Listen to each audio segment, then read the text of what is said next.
Come on. Hey, y'all, welcome back to Country Brothers, Country Brothers Key.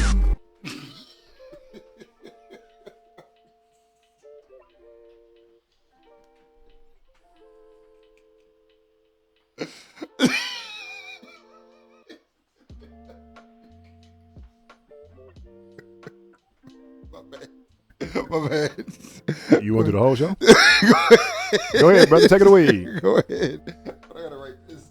Nah, brother, go ahead. You want to do the whole goddamn show? Go ahead, man. Nah, brother. Go ahead.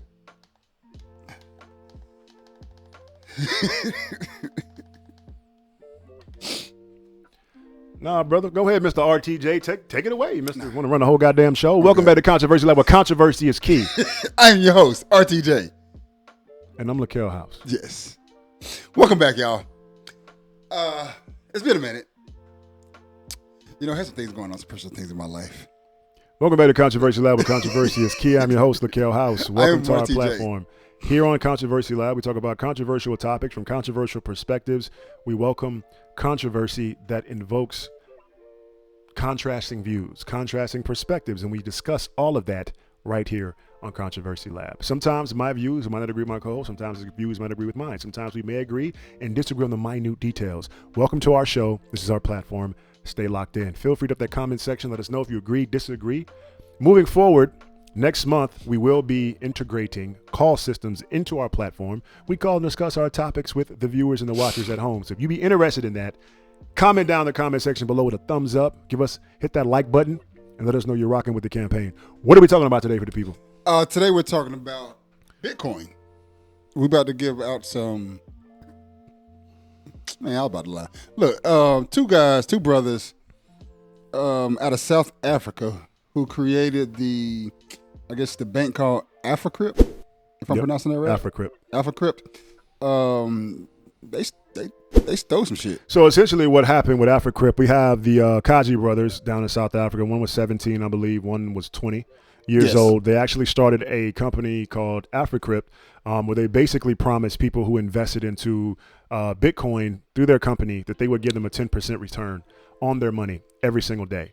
So essentially they targeted a lot of high-profile individuals in Africa, in South Africa, and basically once they got those people to invest into Bitcoin, they had those individuals reach out and refer all their friends. So we had a similar situation that actually took place in Africa. There was a company called Mirror Trading International, or MTI. And the founder, basically what he did is he actually rounded up 23,000 Bitcoin, and then he fled to Brazil, which had a net worth of about $774 million US. And he fled into Brazil when they went up under provisional liquidation in 2020. So now we have, almost a year later, we have with these individuals, with the Cajee Brothers, who basically get about 20,000 Bitcoin that was had a valuation of 3.6 billion. Yes. 3.6 billion US dollars in Bitcoin. They basically, so what happened again in detail is they basically sent an email out to all the people who had invested in Bitcoin and let them know we've just been cyber attacked. They've been hacked, yes. You know, we've been cyber attacked. Someone has stole all of your Bitcoins, but do us a favor and don't contact the police. Which was alarming to some of the people. Like, what the fuck do you mean don't contact the police, dude? You just stole fucking Bitcoin from me. So what would your first move be if this company came to you and said, all right, dude, somebody stole all your Bitcoin. Don't panic. Don't call the cops. We're doing an internal investigation, and you letting the cops know might hinder us from getting your money back. Well, what I think I would, first of all, I scratch my head, be like, what, is this nigga serious? So, and then I call and be like, yo, what the fuck is you talking about? Where's my money at? Well, apparently they haven't been answering the phone. People have said they've been getting nothing but voicemails. Okay, so now we got some, in the words of the Migos, some straightening. Motherfucker, first of all, ain't no straightening your ass gonna be doing it. Them motherfuckers probably in Brazil already. They probably got down. We got some straightening. You know, and that's the thing. So there's so many different scams that go on in South Africa, which is crazy, where you see people of other nationalities, of other races coming to Africa and basically stealing from the country, but even people in Africa itself. And I believe that's why Africa is pretty much stuck in a hole. It's a country full of natural resources, but, you know, the country will never come together because there's so much corruption in this country. You know, It's so much corruption in Africa. In the continent. I would say outsourced from people from European countries. Exactly. Basically. Britain, all these other different companies just take advantage of. And I guess this kind of falls in line with that because, oh God. I mean, even when you look at Gaddafi, right? So Gaddafi was actually trying to unite Africa, making connections with China and all these other different countries to give them centralized banks in Africa. They wanted to he wanted to switch Africa over to be called the United States of Africa, right? But you have situations where we also what happened to his ass. You know what I'm saying? So it's like people that try to, build up the country and the continent, they either get assassinated or corruption just takes over. They never get the ability to actually strengthen the country.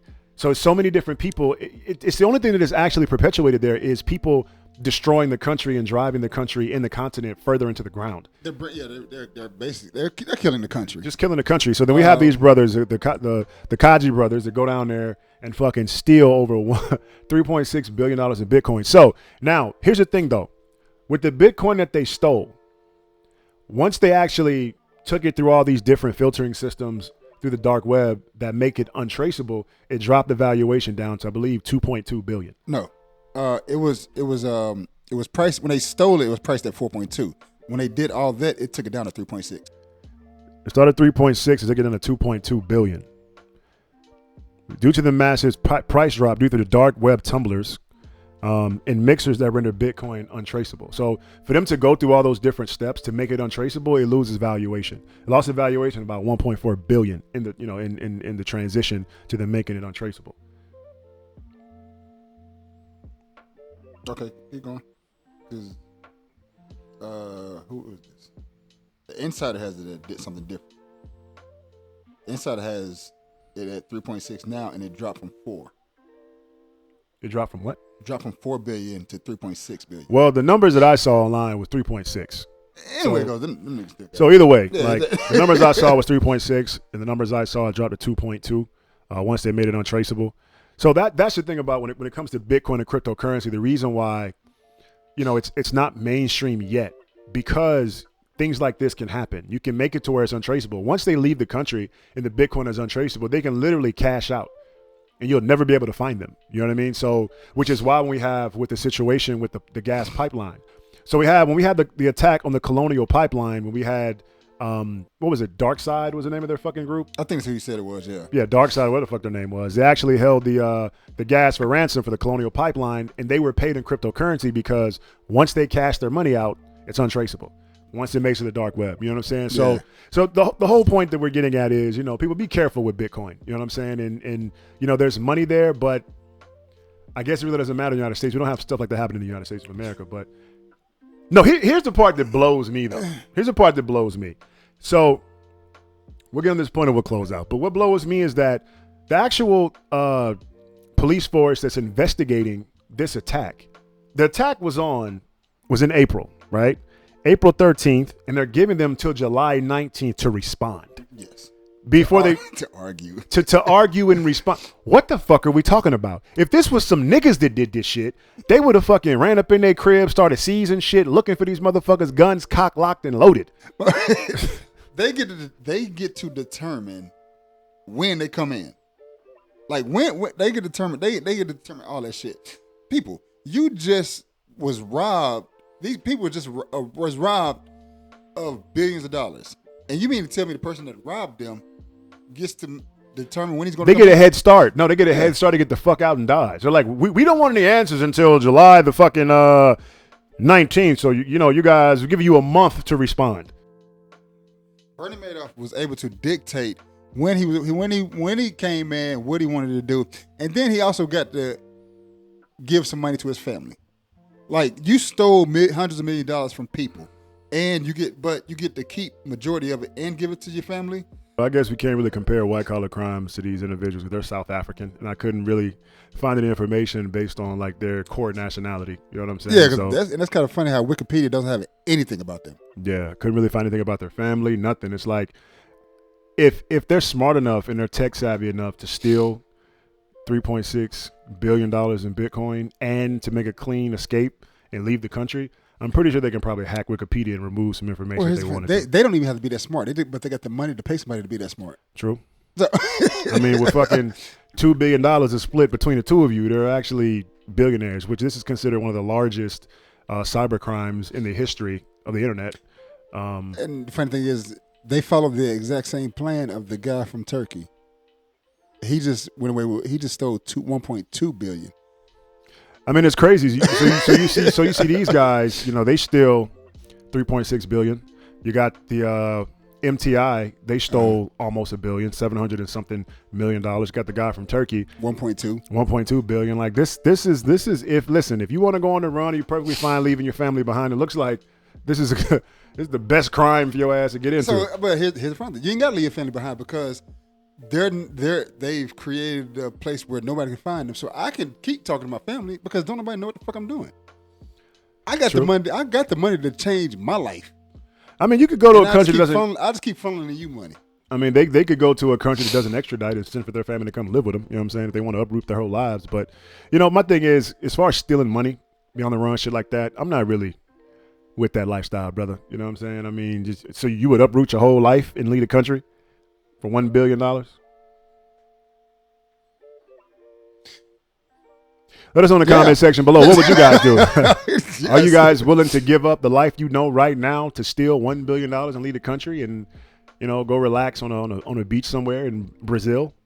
I'm not. What's going to stop me from doing anything? I mean, that's up to you, brother. I mean, it's your controversial perspectives on Controversy Lab, brother. But those are your points of views, brother. I'm popping bottles every morning. Okay. I'll send you a postcard. With that being said, that pretty much concludes it. With that being said, that's our episode today for Controversy Lab. What controversy is key? What happened? It's been such a long time since we've done this. So you forgot? No, I didn't forget. I'm just the pain pills are kicking in. Oh, that's cool. I'm high. My THC been kicked in. I'm high. THC I'm high off opioids. Yeah, but thank you guys for tuning in for Controversy Lab. Be sure to like, share, and subscribe. Let us know in the comment section below. Would you guys be willing to uproot your whole life to take the advantage of stealing $2.6 billion? Would you be willing to flee the country and go move to Brazil or some country that doesn't extradite back to the United States of America? And be honest. I'm on the right side of the law. So me personally, I would not partake. But with that being said, RTJ said that he would partake. I'll be more than happy to send him a postcard. Send for me, brother. Every now and then, for the most part, hold it down, do your thing, brother. I'm on the right side of the law. But with that being said, I'll create a little secret account and just tell you got some extraneous job and just pay you like $100,000 a month. I wouldn't even take the money, brother. Something like. With that being said, guys, be sure to subscribe to us. Hit the bell for notification bell. Be sure to guys. Shit, I can't even talk. Be sure to subscribe to us, guys. Hit the notification bell to stay up to date when we upload new episodes on this podcast. And with that being said, this pretty much concludes this episode for today. Controversy out.